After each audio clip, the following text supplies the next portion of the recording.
hizi sherehe mziletenge place kama hii yenye haiko karibu na residential, ama ni aje? Alafu hata mimi mnani invite na kuja na party na nyinyi.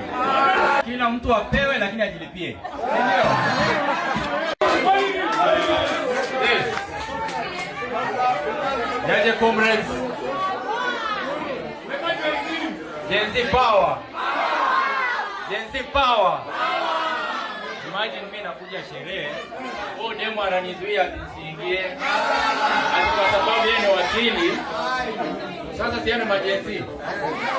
Na wanajibamba na wameni-invite. Na nimeingia nikaangalia hakuna residential iko karibu, nikapima desk. Hakuna. Iko juu. Sasa sipige sherehe. Kila mtu apewe lakini ajilipie. Ndio.